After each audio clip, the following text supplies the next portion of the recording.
We've got breaking news tonight in the Idaho murder case. There are more docs that just came out, and we now have the text messages between the surviving roommates just moments after the murders, and also the transcript from the frantic 911 call that they made. It is clear how terrified they were, how confused they were about what was going on in that house in Moscow, Idaho. This is Kohberger's lawyers want to ban words from his murder trial. Words like murder, psychopath, even bushy eyebrows. They say all of it is just too much for the jury to hear, and they are even trying to scrub his Amazon history from evidence. Why don't they want the jury to see what he bought on Amazon? Why is that part of these new filings that were released today? We're going through every word of the new document dump, and victim Kaylee Gonzalez's dad will join me live as well as their family attorney. That's in just a couple of minutes. Also tonight, from most hated mom in America to internet star, Casey Anthony has tens of thousands of followers on her TikTok and Substack accounts, but not all of her subscribers are actually fans. There has been a lot of angry responses, as you can imagine, to Casey's legal tips. Yep, she's giving tips, legal advice now on the internet. She claims that she is an advocate. Now, if you're one of those haters, watch out, because Casey has a warning for you. We're going to get to all of that in her latest posts, which are very bizarre, coming up later in the show. And also tonight, do you remember the Slender Man case? The young girl, Morgan Geyser, who stabbed her friend 19 times. It was back in 2014 when they were just 12 years old. Well, Morgan was trying to appease the fictional supernatural character Slender Man and prove that he was real. Really, really bizarre case. Well, fast forward to now, Morgan was granted conditional release from a psych hospital. That was in January, and the state just tried to stop it after learning what type of book she was reading. It's interesting. The book is probably a book that many of you have read. Well, the judge just made a ruling. This was just within the last couple of hours of whether Morgan will get to go free or not. We're going to have the latest on that decision and what this means for the entire case. That is coming up later in the show. But we begin tonight, of course, with the breaking news in the Idaho murder case. For the first time, there's these newly unsealed court documents, and they reveal text messages between the two surviving roommates the night of the murders. This is the first time we have seen anything like this. The messages, they offer a chilling glimpse into those early moments of panic, showing the survivors were awake and that they were already discussing a possible masked intruder. Now, remember Dylan Mortensen? You probably know that name. She's one of the eyewitnesses who described the suspect. She's one of the roommates who was alive in the house. She said it was a masked man with bushy eyebrows inside the house on King Road. Well, now those texts, they help us piece together exactly what happened next. They paint a picture of the horror. And here is what the filings reveal. I want to read these all to you. It's 4:19 to 4:21 a.m. Mortensen repeatedly tried calling her roommate, Bethany Funk, as well as Xana Kernodle, Kaylee Gonzalez, and Madison Mogen. And every call, sadly, went unanswered. And then from 4:22 to 4:24 a.m., she texts Bethany, "No one is answering. I'm really confused right now." And she says, "Kaylee, what's going on?"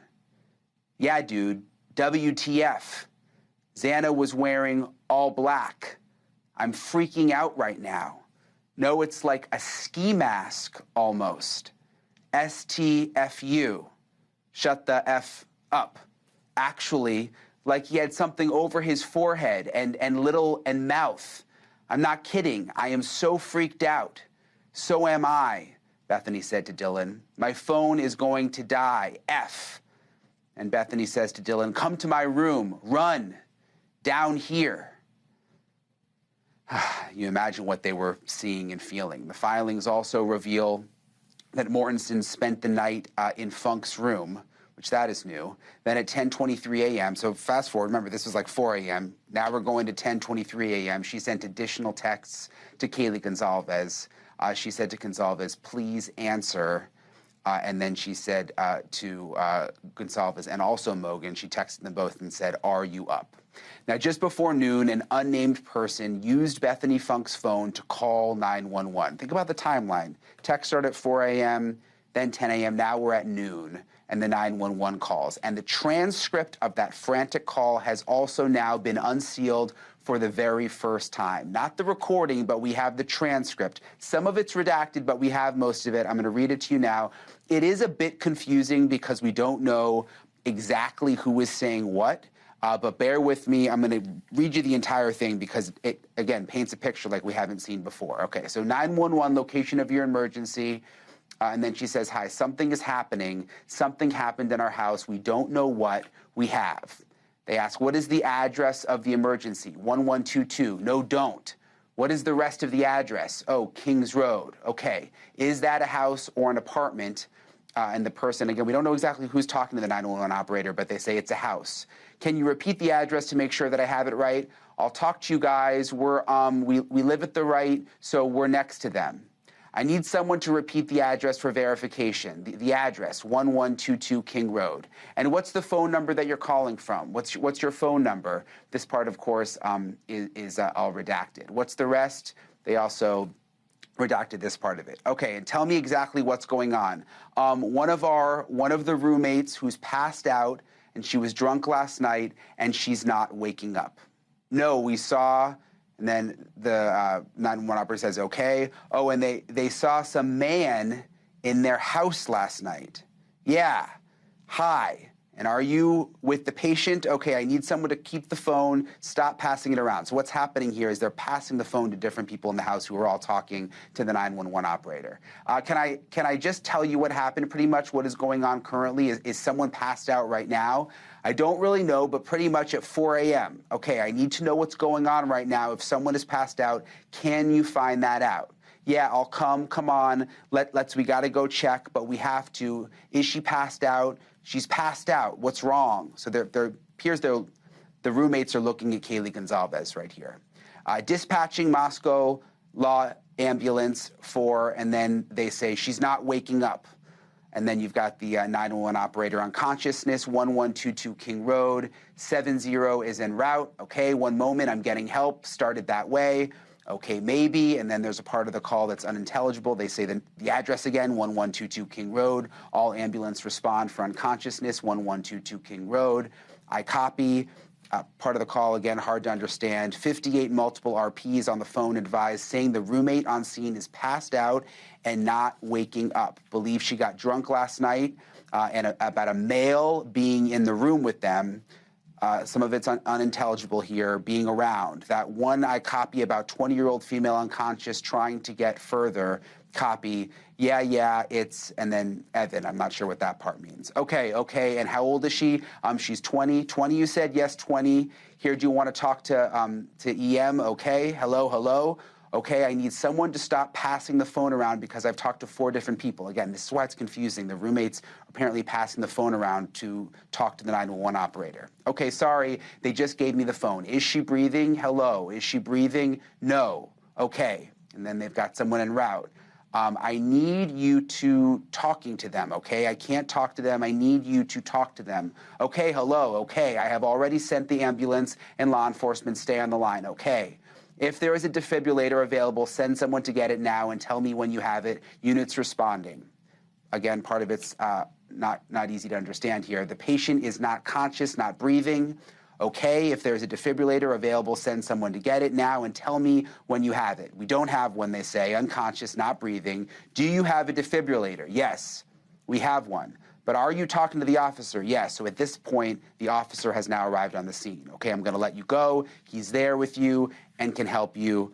"Okay, thank you, bye." "Okay," and then it says Moscow, 46 out, copy. "I think we have a homicide." That's what the operator said there. "I think we have a homicide. Moscow engine is en route, 1370. And then they talk about relaying the information. So again, I'm reading it to you. We only have the transcript, but you just think to yourself what that sounds like. While we can't hear their voices, imagine that call and the fear and the terror of those roommates all passing the phone around, talking to the operator, and what they were seeing in that moment. It's really something to take in. All right, also new today, Kohberger's defense team is scrambling to keep certain words and phrases out of the trial. This is really something. They don't want words such as murder, psychopath, sociopath, and even bushy eyebrows. They don't want those words allowed to be said in front of the jury. That's the description Dylan Mortensen gave of the masked intruder. Remember, bushy eyebrows. But according to Kohberger's attorneys, it is unreliable and should be excluded. And even more curiously, the defense also wants to keep Kohberger's Amazon purchase history out of the trial. His team claims his click activity is too vague and does not show a full picture. They don't want the jury to see what he was clicking on the Amazon website. What was he clicking on? We don't know, but interesting they don't want anyone to see that. This all comes on the heels of another major development. Just yesterday, it was revealed that Maddie Mogen had DNA from 3 different people under her fingernails, and tests to identify it were inconclusive.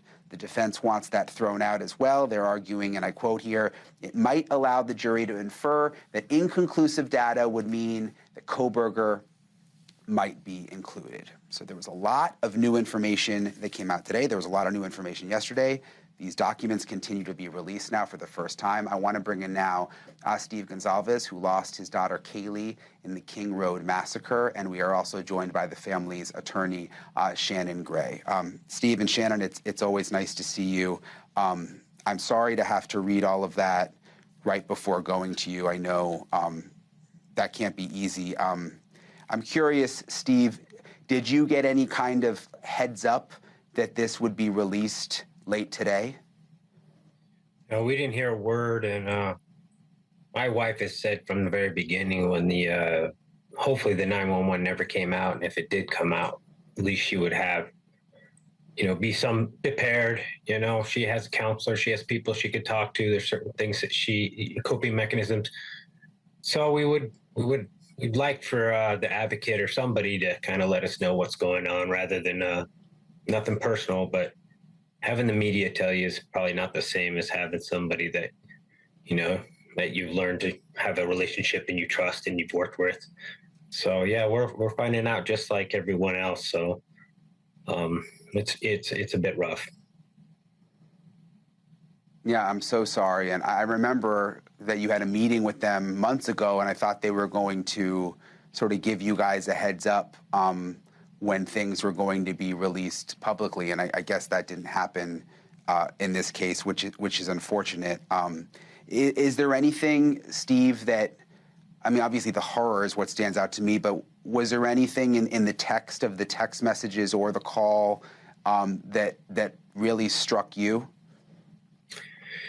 What struck me is, it's not like Hollywood. It's not a scripted thing. It's not like what you would see on a TV set. That was a raw, emotional breakdown of 2 girls that were scared for their life. There's part of me that knows that, like how that house was, there's a lot of pranking going on. There's a lot of partying. So there's part of them that was probably thinking, is this a prank? Am I getting messed with? I know for a fact my daughter loved pranking people. So my heart goes out to those 2 girls. I'd have a hard time if I was one of their parents to have my daughter put through what they've been put through. I mean, we sat 2.5 years on what? Why did this need to be hidden from the public? Why did these girls have to be dragged through all this? These are the type of things that why I do these interviews and why we push back a little bit, because I think a lot of people are questioning right now why this was hidden. Yeah, I mean, look, Shannon, it's been years and none of this is coming out until now. And now the judge has said that he wants more of this to become public. But Steve makes a good point. I mean, if this had just come out within the first couple of months, maybe it would have been easier on the survivors and the victims' families like the Gonsalves. Yeah, I mean, the prosecution's choice in keeping everything under wraps has been a decision that they've made from the get-go. They haven't wavered from it in any way. That being said, I mean, for lack of a better term, I'm just pissed. Common decency should have the Latah County prosecutor's office and the victims' advocates contact myself and the victims' families and let them know some of the stuff that's coming down and is being filed. So they're not just surprised by it, and just have a really just honest conversation with us about it.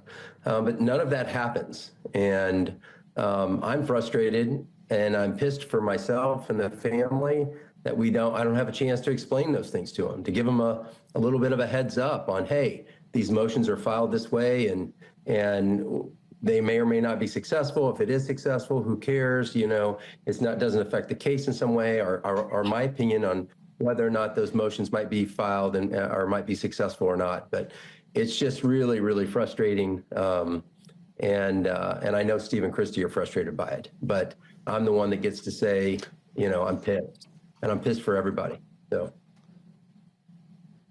Yeah, and I mean, even if they can't give you the documents ahead of time, it seems like they could at least give you a heads up to tell the family, hey, maybe don't watch the news for an hour, give me a second to go through these and call you. It seems like that would be sort of a decent thing to do. Steve, what do you make of this latest motion where they're trying to ban words from coming out during trial? I mean, simple words like that are part of the case: murder, bushy eyebrows, sociopath, psychopath. Did this come as a surprise, Steve?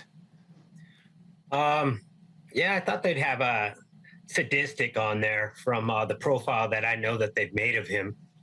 Some of the websites that he's been to, that was one that rated really high with him. So I'm a little surprised they didn't put that word on there.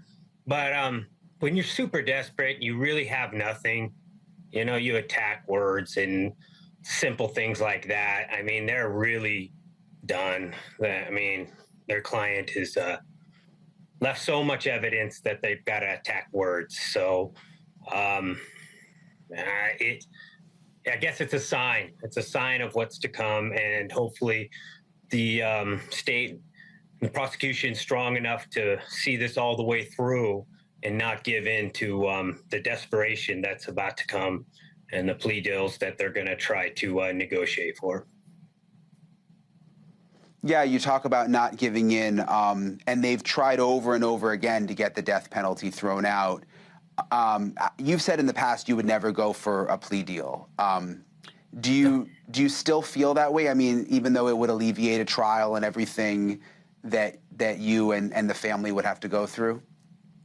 No, I definitely don't believe that. I've rallied the two other families.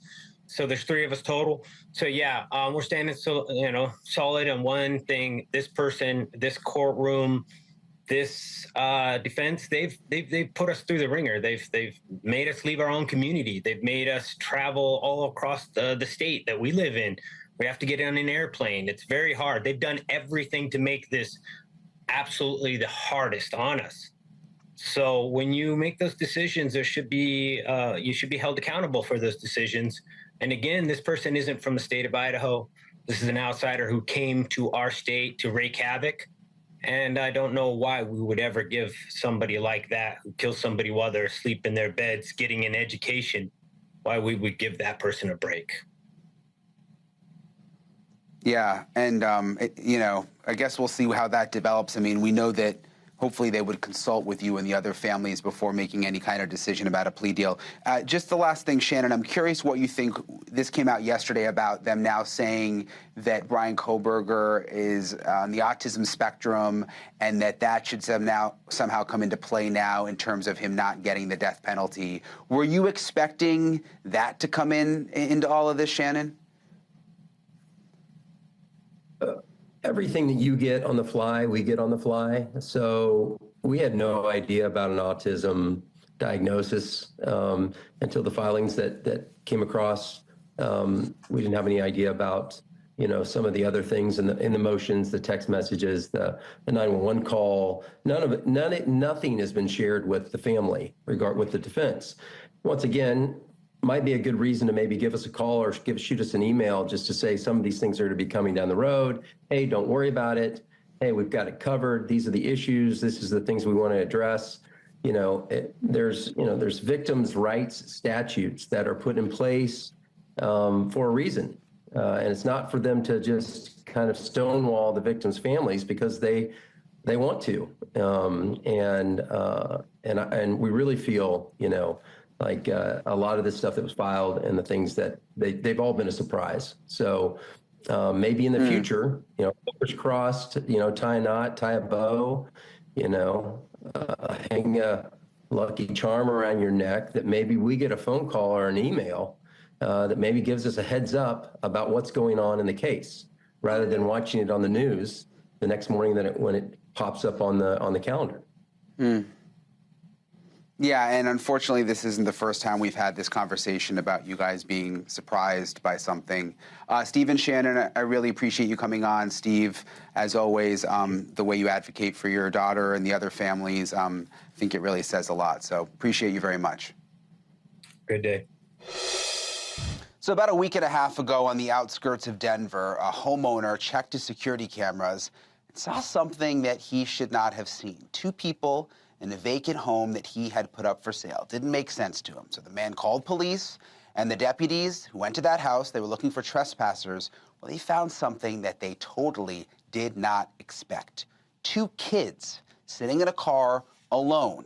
And soon a man and a woman stepped out of the house claiming that they worked with the realtor, but the deputies, good thing they didn't, they just didn't buy it. Slowly, the couple's story began to unravel. For the next 4 hours, the deputies worked to figure out who these people really were and why they seemed to be hiding.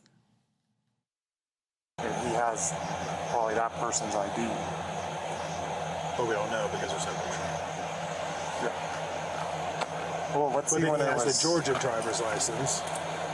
That the number comes back to a lady born in 1921.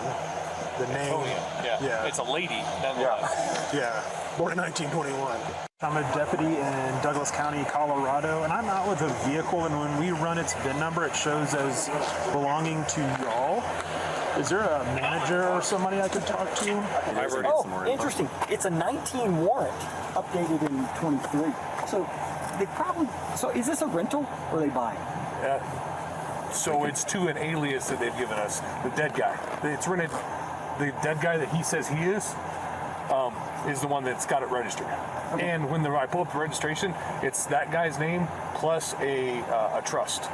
There, you'll have it all. You'll have her name, date of birth, the warrant. And the McKenna PD. Yeah, what we need to do is figure out what kid is missing. Oh, well, we haven't run the kids yet. So finally, the man was identified as 42-year-old Elliot Blake Bourgeois, and the woman who you see there, her name is Rabia Khalid. She's 40 years old.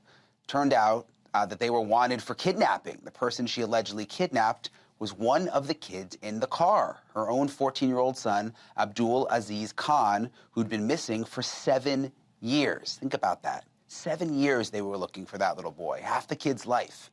Back in 2017, Khalid and the boy's father were in a bitter custody fight, and on the day the father was set to be granted full custody, Khalid disappeared. Now, with Aziz and her new husband, Bourgeois, they were all together and they were on the run. For years, the U.S. Marshals searched 11 states. The case, it even appeared on Netflix in the docuseries Unsolved Mysteries. Look at this. Rabia would put up hindrances and roadblocks trying to stop me from seeing Aziz. She would schedule soccer games during my weekends, and she would make up excuses about him being sick. So she would try to prevent him from seeing me. It seems that during that whole period, she was meeting with lawyers, she was finding out about custody, she was figuring out what she needed to do in order to keep Aziz in Atlanta. Ultimately, Rabia wanted Aziz to have nothing to do with his life, in New Orleans. All right, Khalid and Bourgeois now face charges of kidnapping, forgery, identity theft, lying to authorities, and also trespassing because they were at that vacant home. For their part, Aziz's family says, we were overwhelmed with joy that Aziz has finally been found. My next guest knows exactly what that moment feels like. At age 14, Elizabeth Smart was kidnapped and held captive For 9 months, her story gripped the nation. She is now a child safety advocate and author, and she joins me live now. Elizabeth, it's an honor to speak with you. You did an amazing job filling in on this show, by the way. I watched the night that you filled in a couple months back, so that was awesome to see, and we appreciate you coming on again tonight. What went through your mind when you heard this story about Aziz? I mean, of course, first is heartbreak, but then realizing that he's been found, to me, that is just, I mean, that is such a miracle. We should all be celebrating it. And it should be such a huge reminder that we cannot give up on any missing person, because you never know when they're going to be found. It might not be the first 24 hours. It might not be the first year. I mean, we look at Aziz's case right here, and it was 7 years, half of his life. So what a miracle. And let us all remember to always keep our eyes open and always pay attention no matter where we are. It's interesting that parent abduction is apparently the most common form of abduction, which I don't think people necessarily realize. Is it as traumatic when it's a parent who's responsible? It is the most common form of abduction. And actually, as I've met with survivors over the years, I have had so many of them come to me and say, people think because I was kidnapped by my parent or by my mom or by my dad or, by a family member, that it wasn't that bad, but it was terrible. So for us to sit here and look at Aziz's case right now, we should by no means say like, oh, well, whatever he went through isn't that bad because he was with his mom. The truth is, we don't know what he went through. And as a survivor myself, I can say, like, I'm grateful that I was kidnapped by a stranger. I'm grateful that I was raped and abused by a stranger, because I can't imagine how deep that betrayal would feel if it was by a parent or a family member, someone who's supposed to love me and protect me and kind of be that shield for me in the world. So I think as we look at Aziz's case, like, we need to respect his family's wishes. And I think we can't make a judgment call on what he's been through right now or brush it off as maybe not being that bad because it was his mother who kidnapped him. Yeah, it's a good point. I was just thinking how confused he must be, because you're with your mother, 7 years go by, who knows what he went through during that time or what she may have done to him, but now he sort of has to reacclimate to his father and the poor dad, but it must just be very confusing for that little boy. I mean, confusing probably for the whole family. I know in my case, my parents wanted to support me. They wanted to help me in any way that they could, but they didn't know what I'd been through. I personally did not want to speak about what I'd been through. And so, I mean, sometimes it was kind of like, well, what can we do for you? How do we help you? And where Aziz has been gone for so long, it's almost going to be like probably meeting a new person for the first time. And I mean, 7 years, like half a lifetime, that's a lot of time to make up for. Yeah, obviously, hopefully he'll be in therapy, and it's just a terrible situation for him, but at least he'll be reunited with his dad, who I can't imagine what the dad, he's a victim too in all of this, obviously. Elizabeth Smart, it was a pleasure having you on tonight. You're just a fearless fighter, and we appreciate you taking the time. As always, thanks for having me. So when a longtime Kentucky judge was shot to death last September in his own chambers, it was hard to believe that the gunman was the sheriff of that very county. An insane story. The sheriff, Sheriff Sean Mickey Steins, shot the judge, Judge Kevin Mullins. And there's no denying that the sheriff did it, because it was actually captured on video right in the judge's chambers.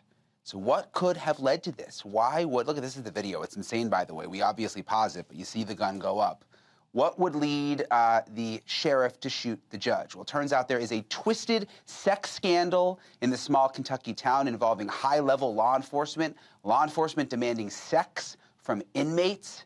NewsNation obtaining audio interviews from the victims that show just how dirty and corrupt this Kentucky county may be. Take a listen. You think you could get her to call me if she has something she wants to say? Yeah. We're willing to listen to anybody. Well, she was wanting to. She said, you give her my name. She said, this place is dirty, and it is. It's. And what's really funny, like, city police and Pikeville, nobody knows that. They're like, it's a dirty county. And I'm like, well, then why ain't somebody done something about it before now? Do you think I have any concern, like, for my safety or anything? I know being alone, when this first started, which he was mad.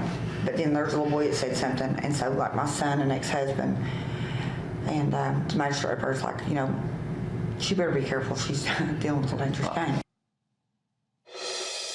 Saw that, a dirty county, dangerous men. This comes from the interviews, and concern for safety. That's what the victims felt. But could that have to do with why the sheriff killed the judge? I'm joined now by the sheriff's attorney, Jeremy Bartley. We appreciate you coming on tonight, Jeremy. This is just one of those crazy stories. I mean, you don't hear about this happening ever, where a sheriff kills a judge in the judge's chambers. The big sex scandal, which we've reported on, all these outrageous crimes involving these high-level officials in this town. How does that connect back to the sheriff shooting the judge? Well, I think the important key to remember is that earlier in this week, there was a deposition. My client was to give a deposition in the civil case. Leading up to that deposition, there's multiple witnesses, family, members of the community, folks that he worked with that saw my client and the struggle, the stress, the strain, the sleepless nights he had. He felt very much threatened about what he might say. Would he say too much that would put his family in danger? You heard Sabrina Atkins in that interview just before you switched to speak with me. She talked about the dangerous men there. So this deposition takes place on Monday. And as the week goes on, Mickey continued to be in fear that he had said something, or that, further discovery in that civil case would something he would say would ruffle the feathers of some dangerous men. And ultimately, he was in fear for the safety of his wife and his daughter. And I think what you see there is the result of that. Yeah, and just so people understand, there was this civil lawsuit ongoing. Again, I talked about the corruption and the deputies accused of having sex with inmates and all sorts of shady stuff. So there's the civil suit that's ongoing. There had already been a criminal investigation and arrests, and the sheriff was being called in for a deposition, and you're saying that he was concerned about it. Did he have information about other high-level people, perhaps even the judge, that were involved in all of this? Is that why he was so concerned? Well, I think the bigger concern was from other people as to what he might say. And I think certainly there was information that that Mickey had that he knew that other people didn't want to be made public. And if, in fact, they felt that some of the stuff that he said during the deposition hurt them or exposed them for what they were doing, then, there certainly was a threat that Mickey perceived, one that was both perceived and real. And, he was afraid for the safety of his wife and daughter. Were they trying to pin any of these sex crimes on him? Does that play into it? Well, I think the bigger concern that we're talking about here, I've not seen any evidence that my client was implicated in any of the corrupt sex practices that they had. I've not seen anything to that degree, but the fear was that Mickey is under oath. What will they ask him? What will he say in response? Will he talk about?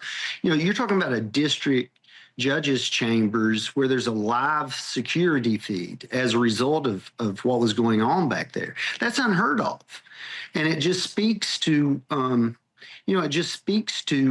the level of things that were happening behind the scenes that these folks would very well could cause physical harm to keep secret. And Mickey was placed in this situation, and simultaneously, because of the stress, because of other factors that I don't want to get into tonight, But, his mental health had taken a toll as well. And so what you see is a result of both extreme pressure that was placed upon him, the fear of what other people might do around him, and the impact of mental health as well. Did he know something about the judge being involved in all of this and this whole sex scandal? I mean, is that why he did this? I mean, because like you said, he knew he was on camera. I mean, he was right in the chambers. Is there something he knew about this judge? I think that certain people within that community were concerned that he would say things that will be harmful to the people surrounding the judge and the folks in the courthouse at large. And what you see is the result of a man who believed that his wife and daughter had been or would be kidnapped or killed and hurt. And, at that point, he had not been able to get in contact with them. And he was scared for their safety. And, and that's why we said from the beginning, this is classic EED at worst, and at best, we think it's a criminal responsibility, insanity defense that's there. Well, we'll see how it plays out. I mean, what was going on in this town? What this has now revealed as we continue to dig into it is insane. Jeremy Bartley, we appreciate you coming on tonight. We'll continue to report and follow the case along. Thank you so much. Thank you for having me on.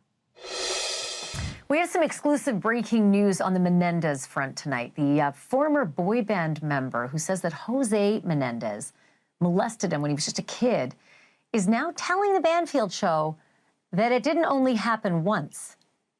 Yeah, I know. I had that response too. And by way of, conversation today, we invited Roy Rossello on this program, and his team told us he can't come on right now, but that more horror stories about Jose Menendez and Roy when he was just a young teen are going to be exposed very soon. Right.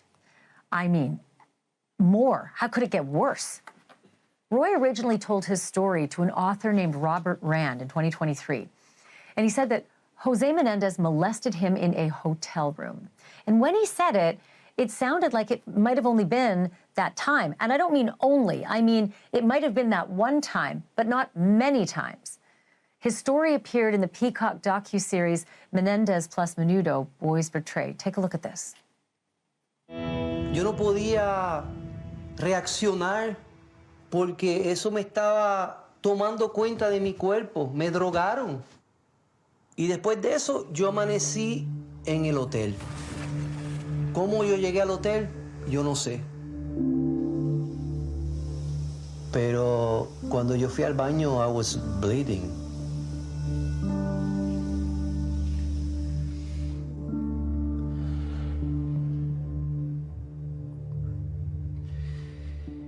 Y yo estuve una semana con un dolor terrible. Now the author says that he and Roy Rossello are in talks for a season 2 of that docuseries.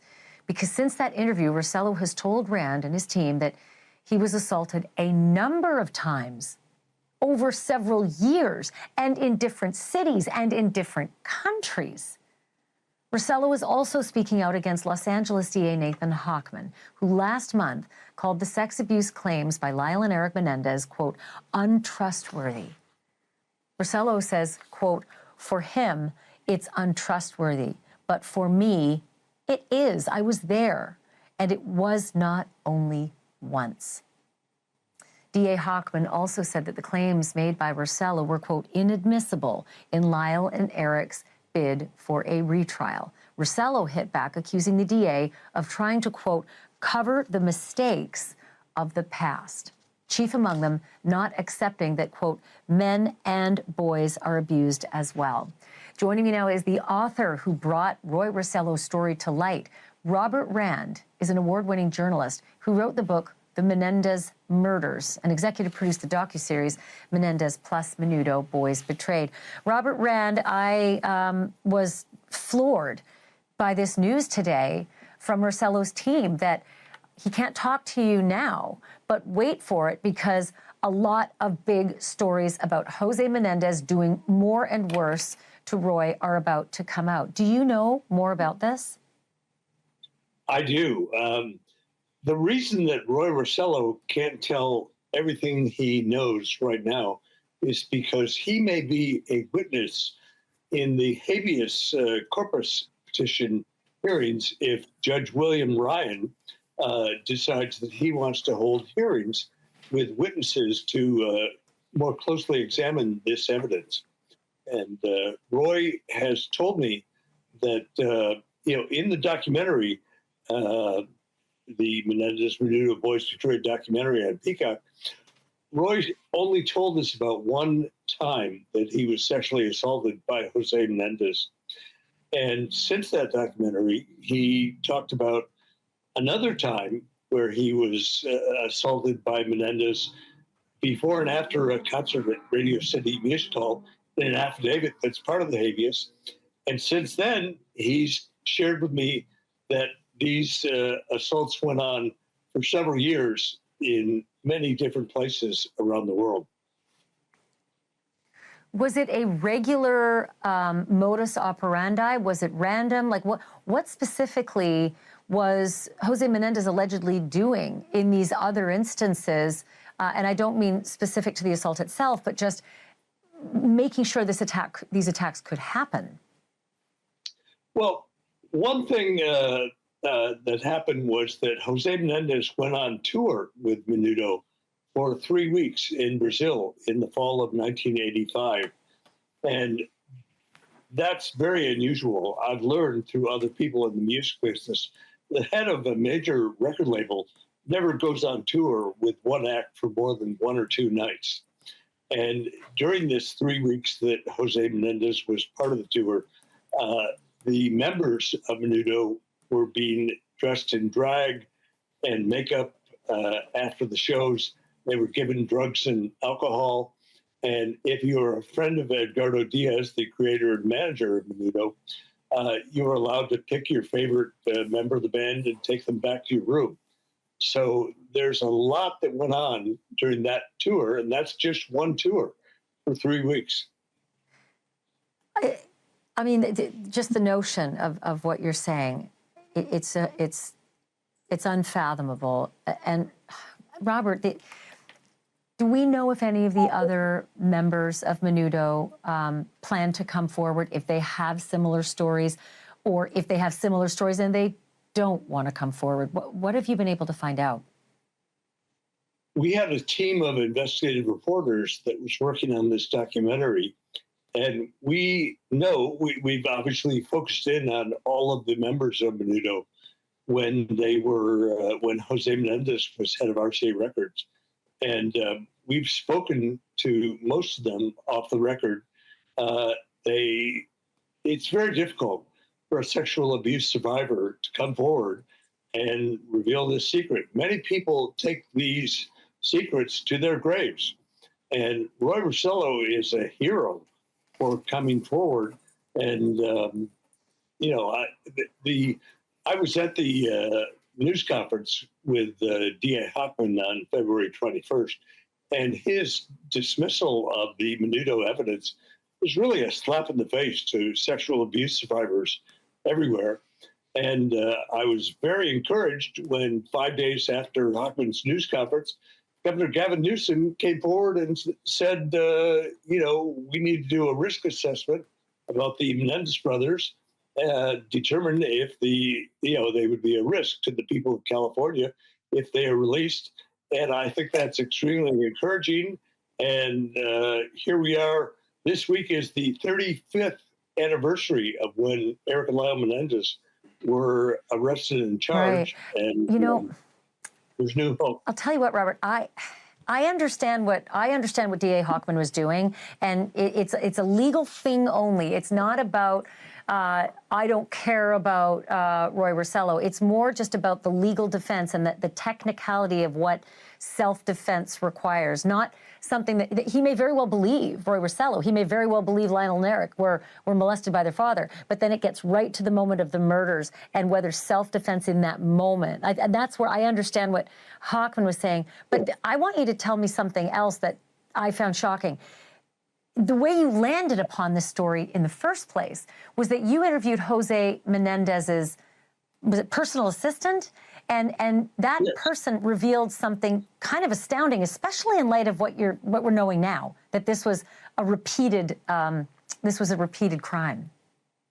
So back in the spring of '93, just before the first Menendez trial, I interviewed an elderly man named John Peduto, who was Jose Menendez's personal assistant at Hertz and RCA Records.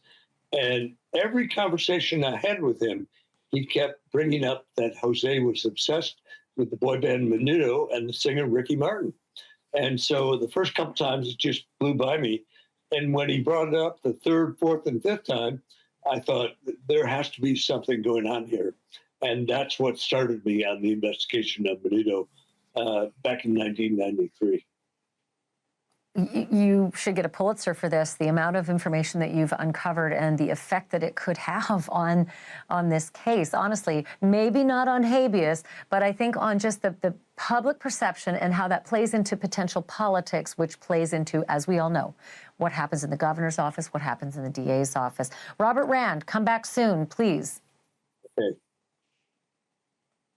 Great to see Robert. And as a reminder, Robert's book is Menendez plus Menudo, Boys Betrayed. It's available to stream now, rather the Peacock series. It's great, and it's very informative. I highly recommend it. It is not often I describe a 911 call as cute, but you haven't met Bennett, a spunky little 2-year-old from Moore, Oklahoma. Bennett got his little mitts on an old cell phone of Mom and Dad's that still had just enough charge in it to call 911. Take a listen. Hello? Donuts. I want donuts. Donuts. That's cool. I want some donuts. Are you going to share your donuts? Donuts. Can you tell me what kind of donuts you have? Do you have blueberry donuts?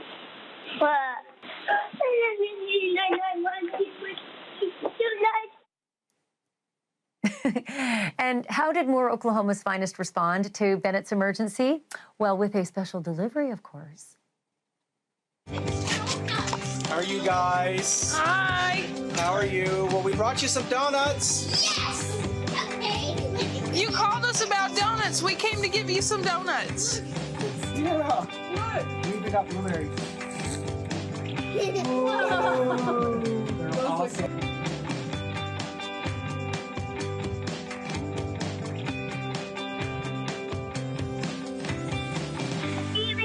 Bye.